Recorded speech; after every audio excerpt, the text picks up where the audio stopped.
Hello बच्चों, let's see the question. The question says that fill in the blanks in each question.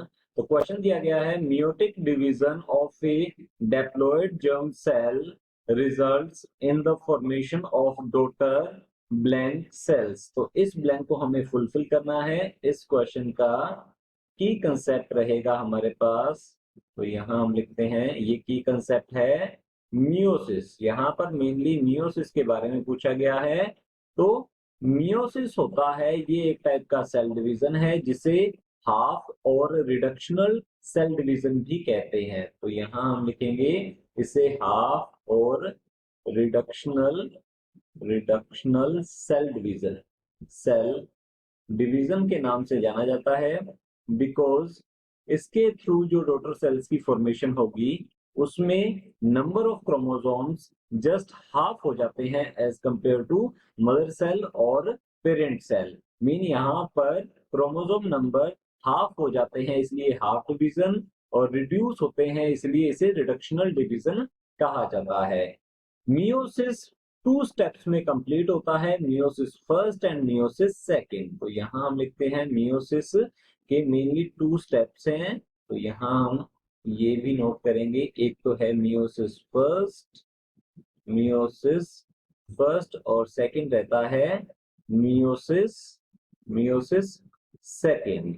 यहाँ meiosis first जो दिया गया है ये होता है रिडक्शनल डिवीजन या हाफ डिवीजन बिकॉज यहीं पर क्रोमोसोम नंबर हाफ हो जाते हैं. इसके थ्रू डॉटर सेल्स की फॉर्मेशन होगी, उनमें क्रोमोसोम नंबर जस्ट हाफ हो जाते हैं बिकॉज यहाँ पर होता है. तो हम यहाँ लिख सकते हैं सेपरेशन ऑफ मेन इवेंट जो है यहाँ पर सेपरेशन ऑफ होमोलोगस क्रोमोसोम्स. तो यहाँ होमोलोगस क्रोमोसोम्स सेपरेट हो जाते हैं, होमोलोगस क्रोमोसोम्स सेपरेट हो जाते हैं जिससे कि डॉटर सेल्स में क्रोमोसोम नंबर हाफ हो जाते हैं. और मियोसिस सेकंड जो दिया गया है ये माइटोसिस जैसा ही है. तो हम यहाँ लिख सकते हैं सेम एज माइटोसिस. तो ये माइटोसिस जैसा ही होता है, यहीं से ही मियोसिस फर्स्ट से आगे बढ़ता है मियोसिस सेकंड. तो यहाँ मियोसिस सेकंड में सिस्टर क्रोमेटिड सेपरेट होते हैं, मीन सेंट्रोमियर सेपरेट हो जाते हैं. तो ये होता है माइटोसिस जैसा ही. इसे हम समझ लेते हैं एक फ्लो चार्ट के थ्रू. तो जैसा कि यहाँ पर दिखाया गया है हमारे पास है एक diploid cell. According to question अगर हम देखें meiotic division of a diploid germ cell, यहाँ पर डेप्लॉइड जर्म सेल की बात हो रही है. डेप्लॉइड सेल्स ऐसी सेल्स होती हैं जिनमें 2 क्रोमोसोम सेट होते हैं. मीन हम कह सकते हैं कि हर एक क्रोमोसोम की 2 इक्वल कॉपीज होती हैं.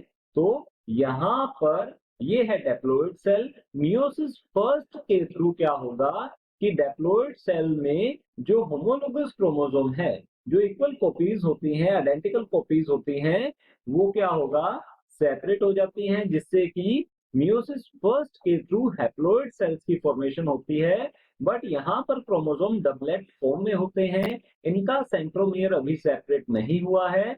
सेंट्रोमियर सेपरेट होगा, सिस्टर क्रोमेटिड सेपरेट होते हैं जैसे कि हमने यहाँ पर डिस्कस किया था. मियोसिस सेकंड ये सेम एज माइटोसिस जैसा है. तो यहाँ पर होता है सेपरेशन ऑफ सिस्टर क्रोमेटिड्स का सेपरेशन यहाँ देखने को मिलेगा. और मियोसिस सेकंड में सिस्टर क्रोमेटिड के सेपरेशन के थ्रू जो सेल्स बनेगी वो एक्चुअल हैप्लॉइड सेल होंगी. तो हम कह सकते हैं एक डेप्लॉइड सेल में मियोसिस के थ्रू 4 हैप्लॉइड सेल्स की फॉर्मेशन होती है. तो यहाँ पर जो जर्म सेल दी गई है, जर्म सेल का मीन है ये मियोसाइट होती है और इसमें मियोसिस के थ्रू गैमीट्स की फॉर्मेशन होती है. तो हमारा क्वेश्चन है meiotic division of a diploid germ cell results in the formation of daughter cells. तो यहाँ पर 4 हैप्लॉइड डॉटर सेल्स की फॉर्मेशन होती है. तो हमारा आंसर रहेगा 4 हैप्लॉइड सेल्स की फॉर्मेशन होती है. So the final answer is 4 haploid. Hope you understood it well. All the best. Thank you.